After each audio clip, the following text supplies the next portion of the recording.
A Mahart Container Center egy trimodális terminál a Budapest szabad kikötő területén. A vasúti, közúti és folyami intermodális forgalmat köti össze. A terminál a kíséretlen kombinált fuvarozási egységeket kezeli, mint konténerek, csereszekrények és daruzható félpótkocsik. A Mahart Container Center 4 pán-európai fuvarozási folyosó találkozásánál található. A terminál Budapest központjához közel helyezkedik el, mintegy 10 kilométerre az M0-ástól, mely összeköttetést biztosít az összes autópályával M1-től M7-ig. Így még a távoli vidéki szállítmányokat, azaz periferiális helyeket is 3-4 órán belül el lehet érni kamionnal. Ez is a terminál jó elhelyezkedését igazolja. A terminál fő tevékenysége az intermodális eszközök átrakása és tárolása, de minden az intermodális fuvarozáshoz köthető szolgáltatást nyújt. Ilyenek például a vámkezelés, konténertisztítás és javítás, átrakás, hűtőkonténerek kezelése, valamint folyami és közúti fuvarozás megszervezése.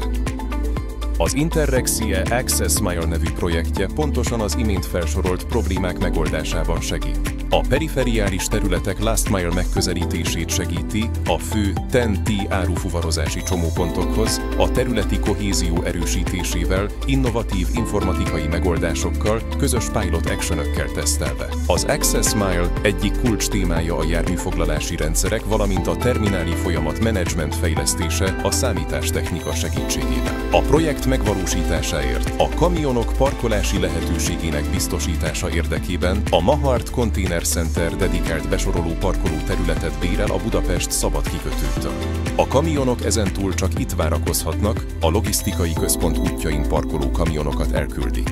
A járműfoglalási rendszer bevezetésén túl az új területen kamionbehívó rendszer működik, valamint a bevizsgálást OCR karakterfelismerő rendszer segíti. Ez a rendszer lehetőséget ad a teherautók sofőrjeinek, hogy egy adott időablakra előre lefoglalják a teherautó konténerrakodási műveletét. Az adott 1 órás időablakban annyi kamion rakodása lehetséges, amelyet 1 órán belül terminál ki tud szolgálni, így elkerülhető a torlódás. Amikor egy kamion megérkezik a terminálhoz, először a besoroló parkolóba kell behajtania, ahol ellenőrzik, hogy az adott kamion jó helyre jött-e, a konténer, amiért érkezett, rendelkezésre áll-e. Amennyiben minden rendben van, a kamion egy parkolóhelyre hajt és vár a behívásra. Ezt az újonnan fejlesztett behívórendszer segítségével oldjuk meg. Ezek után, amint van szabad hely a terminálon a behajtásra, a kihelyezett kijelzőn megjelenik a következő kamion rendszáma és indulhat a bejáratához. Számos új folyamatot a Mahart Container Center saját költségére alakított ki, az IT Pilot Action és más eszközök az Access Mile költségvetéséből társfinanszírozták. Ezért a teherautók előzetes bejelentésével egy újonnan kifejlesztett megoldáson keresztül a beléptetési folyamat lényegesen gyorsabbá válik. A vidéki és peremterületek jobban és gyorsabban kiszolgálhatók.